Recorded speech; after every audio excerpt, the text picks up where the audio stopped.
Hello everyone and welcome back to Hearts of Iron 3.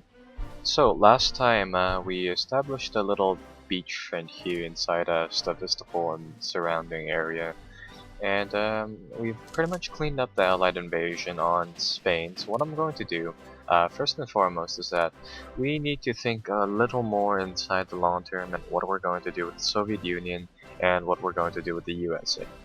So there's only two real powers that can stop us, respectively the Soviet Union, the United States of America. We need to plan out a way to strike at both of these nations. One of the things that we had to worry about is that the USA is, well, on another continent.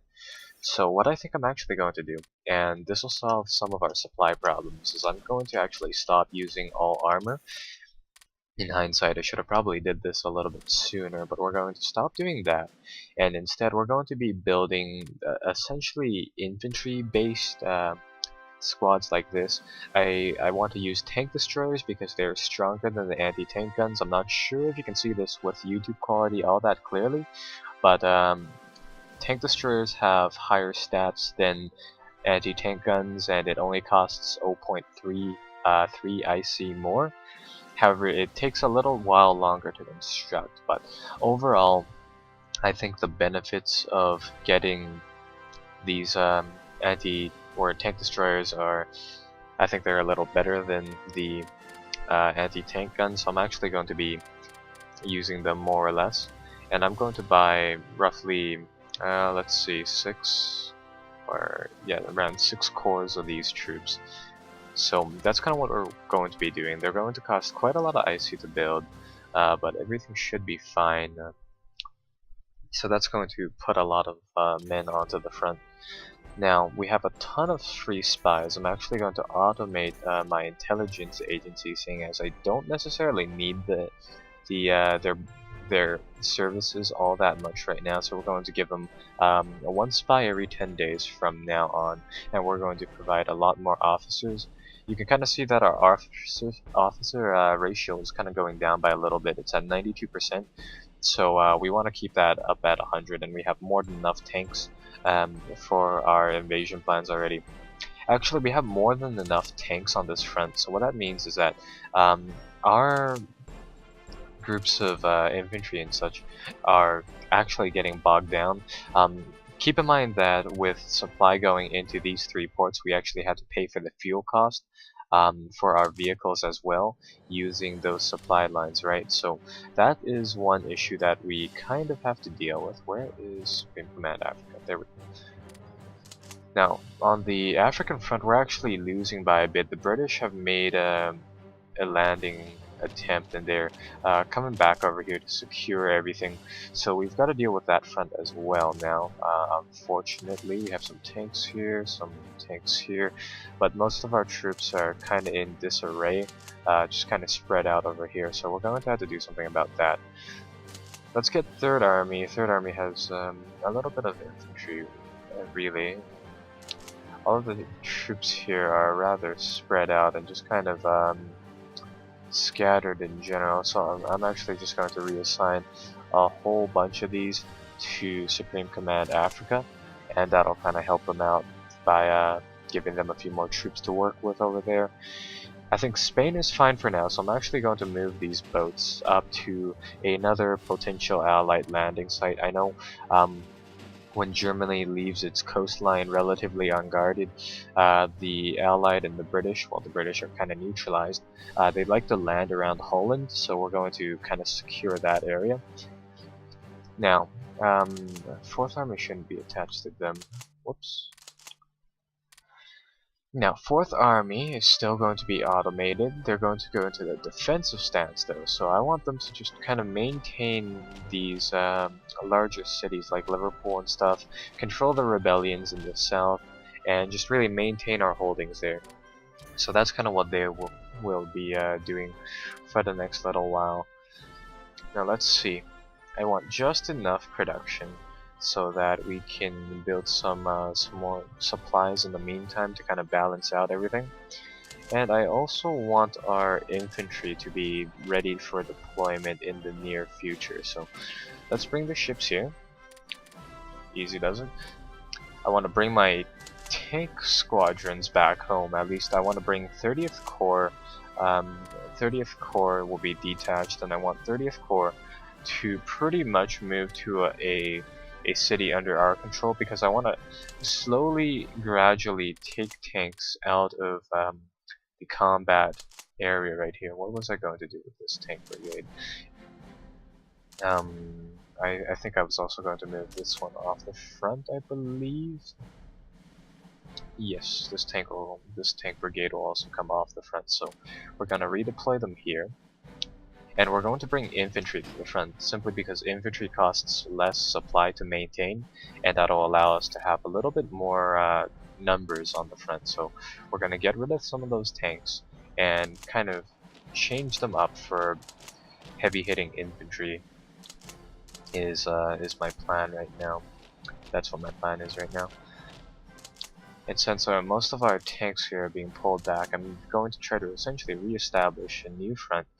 This place is definitely going to hold, but another thing that we can do is try to invade some of the ports over here, the ones that are actually threatening Turkey. So that is another option. Now let's speed up. Let's kind of see what's going on in the UK. So we still have to deal with a few allied strong points, but relatively speaking, those should be all dealt with relatively soon. I don't want to lose London to militants though.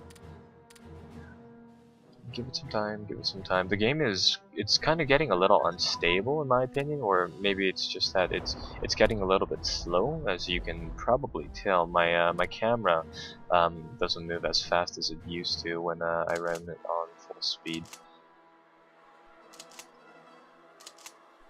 Now what groups of infantry are these now? These infantry squads I don't want. Actually, what I can do, the AI decided to send me some reinforcements. So what I can do with these reinforcements is that I can break them off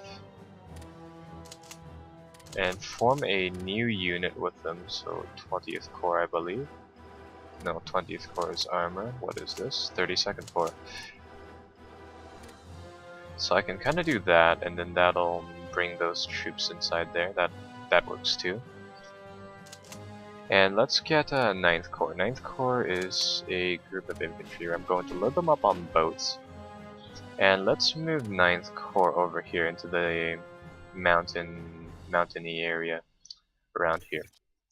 We've actually run out of supply transports, so we can't really ship anything to certain places just yet. So I'm actually going to build roughly 10 IC units worth of convoys, so 100 ships, and that'll just gradually become ready as time goes on, which is pretty much exactly what we want at this point.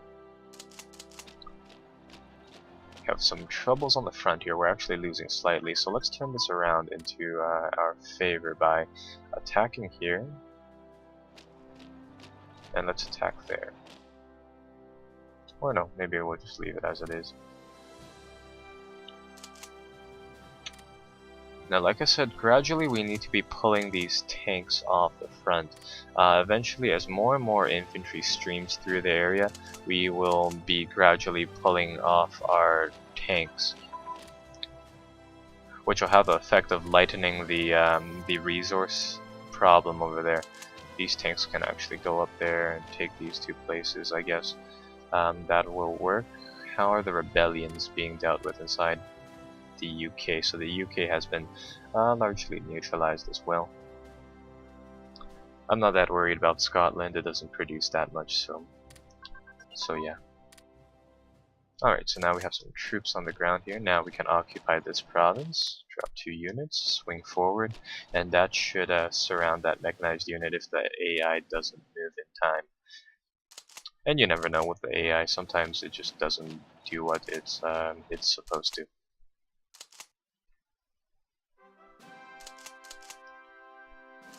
Alright, so now it looks like if we just push forward by a bit, we can free up some more tanks. More tanks for the front up here. One thing that we have to note is that every time I move the tanks, it puts a lot of strain on the fuel lines. So that might eventually become a problem. For right now, at the moment, it's not a huge thing, but eventually, as time goes on, that's going to be really stressful on our supply lines.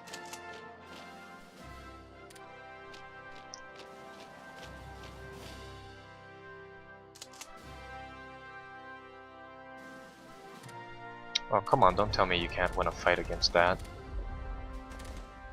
There we go. Break the troops. There you go.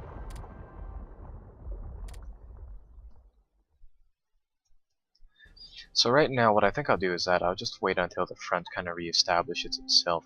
It looks like the Americans are actually garrisoning Russian-held territory. Now that might be a little problem. And we have a ton of these corps just kind of lying about. I don't know why they're doing that.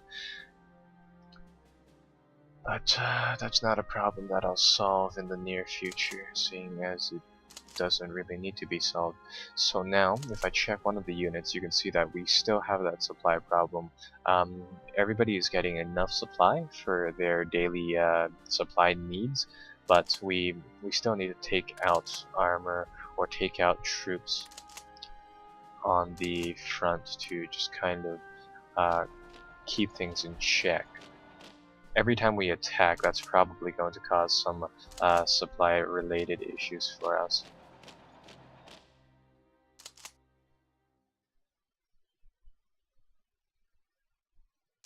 Oh, don't tell me these troops are dead. Come on, pull back to the ships.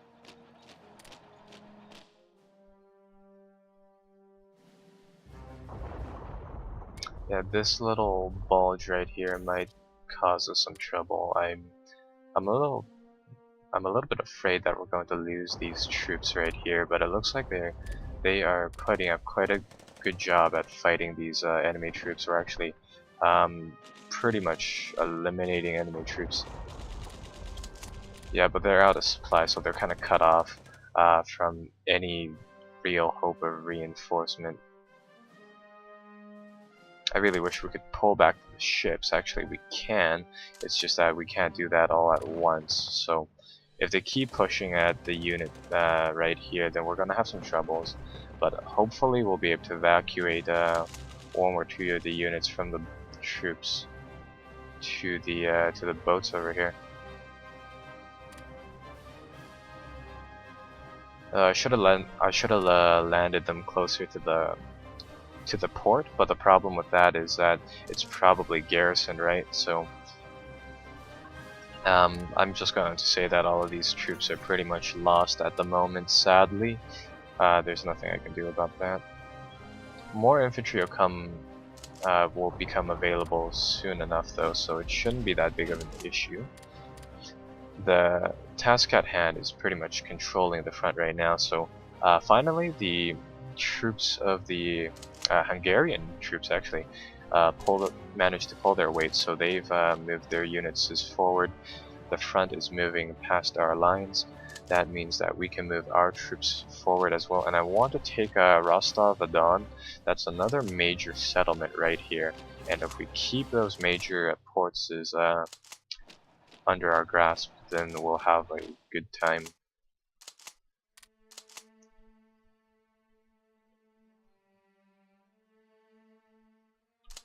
Let's get these troops to support them. Yeah, now that we're moving armor, it's starting to put a lot of strain on the supply system.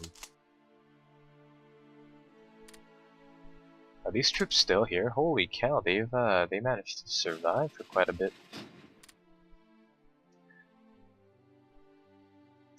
What is Russia's surrender process? So we've almost we're working on it. It's at 41%. Last time I checked, it was at 21%. So that's pretty good.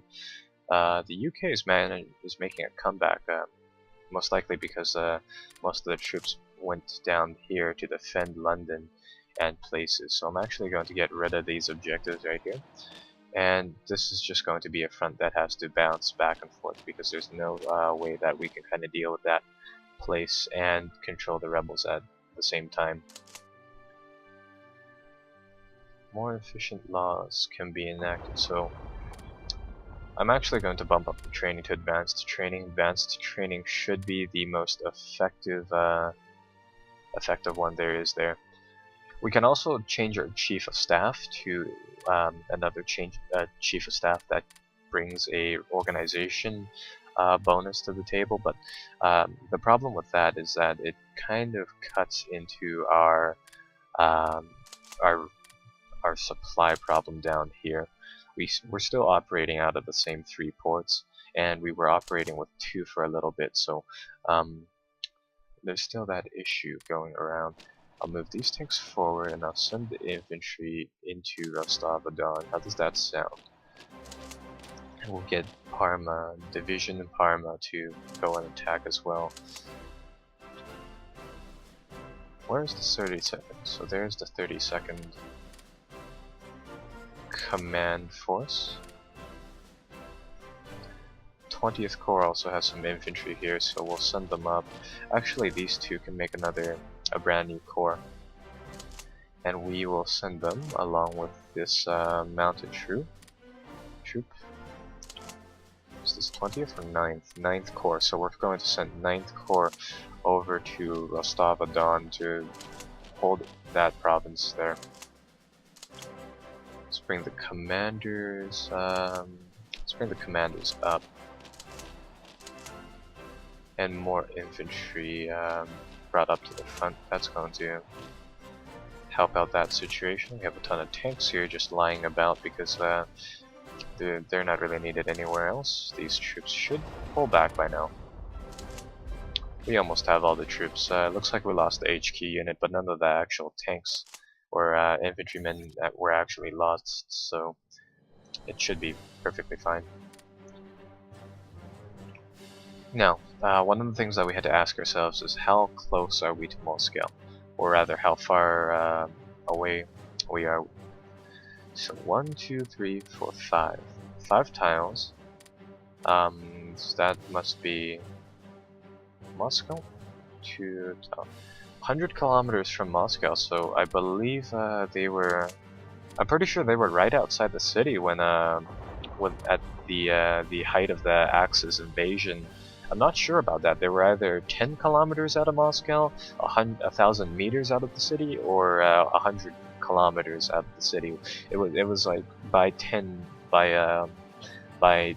or 100 or something like that. So they were fairly close.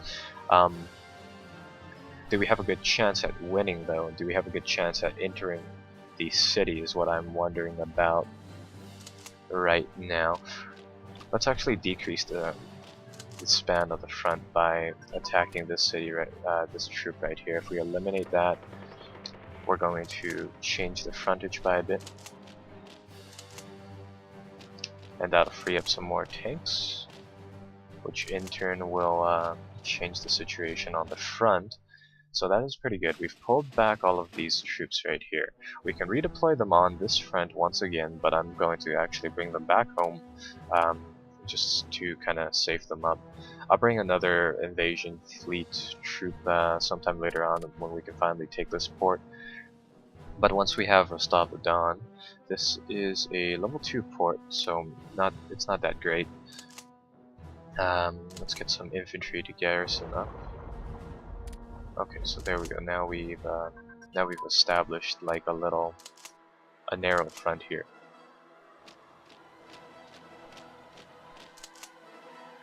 Are you kidding me? How did we lose that?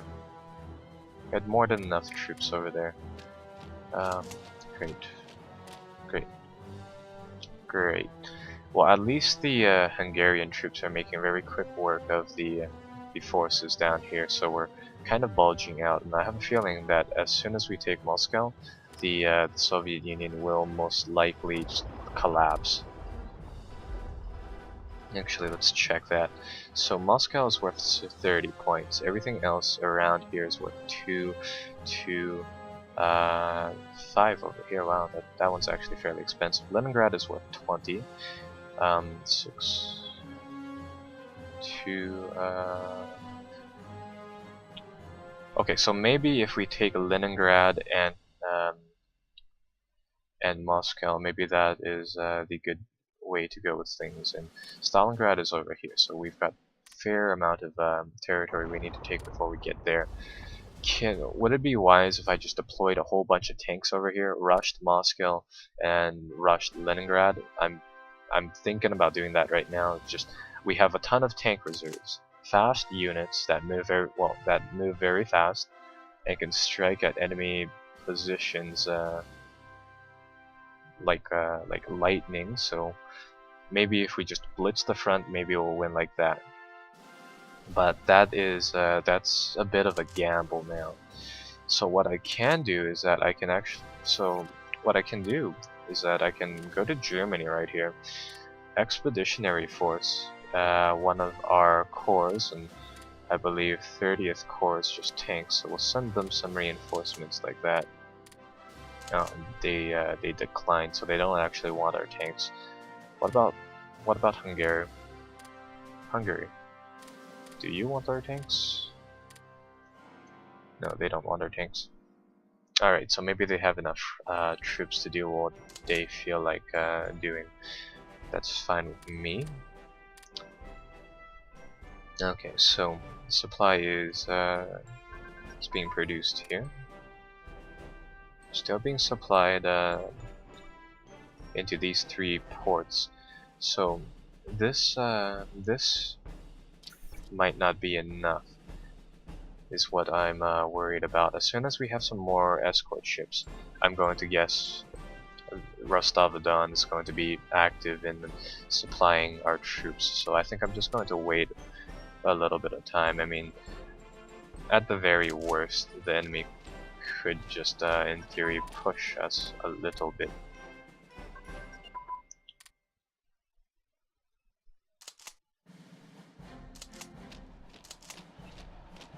Let's get the infantry to attack them right there, and then just kind of do that, so that'll stop the attack. October 9th is over, and we have a ton of supply ships ready. Are we getting any supply into Rostov-on-Don though? Still no.